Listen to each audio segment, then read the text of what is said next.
বাবা এসেছিলেন পূর্ব দেশ থেকে। মাতৃভূমি ছেড়ে আসতে তিনি বাধ্য হয়েছিলেন। সীমান্তে আমার ঠাকুমার বুকে লাথি মেরে আমাদের থালা বাসন পর্যন্ত কেড়ে নেওয়া হয়েছিল। শুধু বেঁচে গিয়েছিল পেতলের কেষ্ট ঠাকুর, তার হাতে বাঁশি ছিল, ছিল না বন্দুক।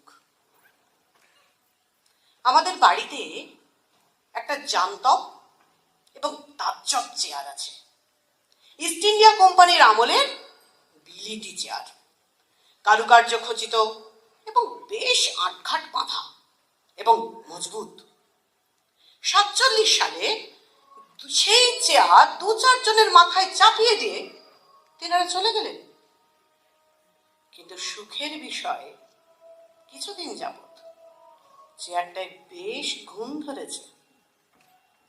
চেয়ারটার একটা বৈশিষ্ট্য আছে, যে সেটায় বসে সেই মাতব্বর হয়ে যায় এবং তার শিং গজায়, আর শিং গজালে গুঁতোবার প্রশ্নটা সেই যায়। আমাদের যৌথ পরিবার এবং বেশ বড়। স্বীকার করতে আপত্তি নেই যে এত বড় পরিবারে অশান্তির শেষ নেই, কিন্তু ভুলেও কখনো চেয়ারটার ধার পাশ মারাই না। কিন্তু আমাদের পরিবারের বাইরে, আমাদের পাড়ার বেশ কিছু লোকের চেয়ারটার উপরে লম্পট লোভ আছে। তাদের 3টে ভাগে ভাগ করা যায়। একদল রাস্তায় হাঁটার সময় ডান দিকে হাঁটে, আরেকটি দল বাঁ দিকে, আরেক দল রাতারাতি দল পাল্টে নেয়। কিন্তু আরেকটা দল আছে যারা চেয়ারটাকে ভাঙতে চায়। এই শেষ দলটি বাদ দিলে বাকি সব পন্থীদের লোলুপ চোখ চেয়ারটাকে দিন রাত চেটে যাচ্ছে। একদিন এক দল এসে ঘোষণা করলো, আমাদের চেয়ারটা ব্যবহার করতে দিন, আমাদের শপথ রইল আপনাদের পরিবারের সব সমস্যার সমাধান করে দেব। আমরা সাবধান করলাম, শিং গজাবে, কিন্তু তারা গ্রাহ্য করল না।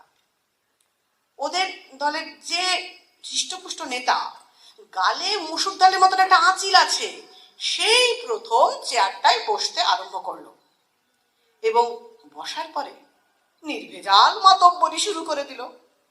এবং অল্প দিনের মধ্যেই তার কপালের দুপাশে ঢিবি দেখা দিল, ক্রমশ শিং গজালো এবং লোকটা আধ্যাত্মিক আনন্দে আয়নায় নিজের চেহারা দেখলো। তারপর সামনে যাকে পায় তাকেই গুঁতোতে আরম্ভ করলো।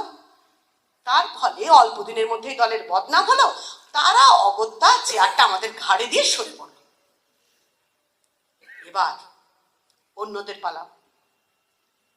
এরা কিন্তু বেশ ধূর্ত এবং কৌশলবাজ। এরা এসে বলল, দেখুন, আপনাদের বিরাট যৌথ পরিবার, অশান্তির শেষ নেই, কিন্তু আপনাদের মধ্যে যদি আংশিক শান্তি আনা যায় সেই চেষ্টা আমরা নিশ্চয়ই করব। চেয়ারটা আমাদের দিন, আমরা আপনাদের ফুলের মধু এনে খাওয়াবো। জ্যোৎস্না রাতে সবাই গেছে বনে গাইতে গাইতে দিনকে রাত করব, রাতকে দিন করব। আমরা খুশি হয়ে চেয়ারটা তাদের দিলাম। দেওয়ার সময় শিং গজানোর বিষয়টা বলে দিলাম। একগাল হেসে ওদের এক নেতা বলল, দেখুন, আমরা ওদের মতো নই, চেয়ারে বসাটাই আমাদের একমাত্র উদ্দেশ্য নয়। আমাদের উদ্দেশ্য আপনাদের বহু জাতিক পরিবারে আংশিক শান্তি আনা। শান্তি এলো, তবে শ্মশানের শান্তি। কারণ তারাও চেয়ারটায় বসার পরে অল্প দিনের মধ্যেই মাতব্বরি শুরু করে দিল এবং শিং গজালো। অবশেষে সামনে যাকে পেল ভুতিয়ে পেটে নাড়ি ঘড়ি বের করে দিল। এখন পুরুষানুক্রমে পাওয়া এই বজ্জাত চেয়ারকে ভেঙে উনুন ধরানো ছাড়া আর কোনো বাঁচার উপায় নেই। চেয়ার ধ্বংসকারী এই দলের অপেক্ষায় সারা রাত জেগে আছি। আপনাদের উত্তর আমি শুনবো।